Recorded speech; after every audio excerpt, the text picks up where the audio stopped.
السلام علیکم۔ آج 13ویں سپارے کی نسبت سے میں چاہتا ہوں کہ کچھ معروضات پیش کروں۔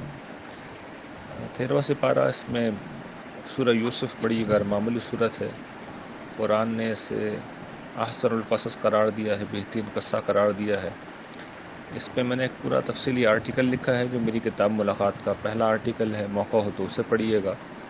اس میں بڑی اس کی جو اہم نکات ہیں یا اس کی جو حکمت ہے اس واقعے کی، وہ اس میں زیر بحث آ گئی ہیں۔ لیکن میں آپ کے سامنے اس کی جو آیت نمبر 22 اور 56 ہے، اس میں ایک ہی بات کہی گئی ہے حضرت یوسف کے حوالے سے۔ ایک جگہ کہا گیا ہے وَكَذَلِكَ نَجْزِي الْمُحْسِنِينَ، اور دوسری جگہ کہا گیا ہے آیت 56 میں وَلَا نُضِيعُ أَجْرَ الْمُحْسِنِينَ۔ بات حضرت یوسف ہی کی ہو رہی ہے، لیکن اسلوب بالکل جنرل ہے کہ پہلے کا مطلب یہ ہے کہ اسی طریقے سے ہم جو محسنین ہیں ان کو بدلہ دیا کرتے ہیں، جس طرح حضرت یوسف کو اللہ تعالیٰ نے بدلہ دیا۔ اور دوسری جگہ یہ کہا گیا ہے کہ ہم محسنین کا اجر ضائع نہیں کرتے۔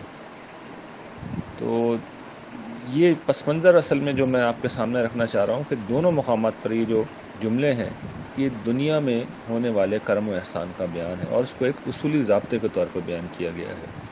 اور آیت 56 میں تصریح کر دی ہے وَلَا أَجْرُ الْآخِرَةِ خَيْرٌ لِّلَّذِينَ آمَنُوا وَكَانُوا يَتَّقُونَ، کہ آخرت کا اجر ان لوگوں کے لیے اس سے کہیں بڑھ کر ہے جو ایمان لائے اور خدا سے ڈرنے والے ہیں۔ تو مراد یہی ہے کہ دنیا میں ان کا اجر ہم ضائع نہیں کرتے، دنیا میں ان کو ہم جزا دیتے ہیں۔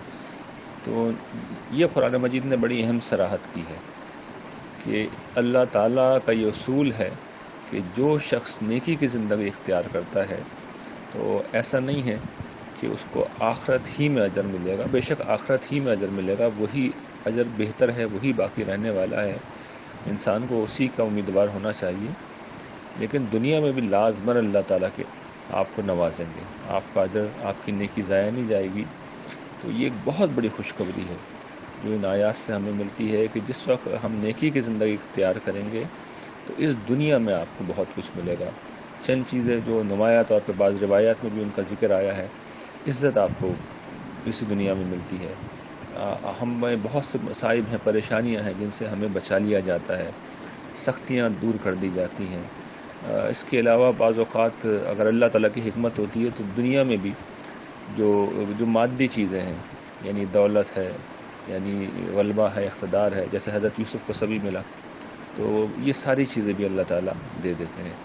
لیکن یہ ہے کہ بہت سی چیزیں جو انسان کے لیے لازمی حیثیت رکھتی ہیں وہ تو اللہ تعالیٰ دیتے ہی دیتے ہیں۔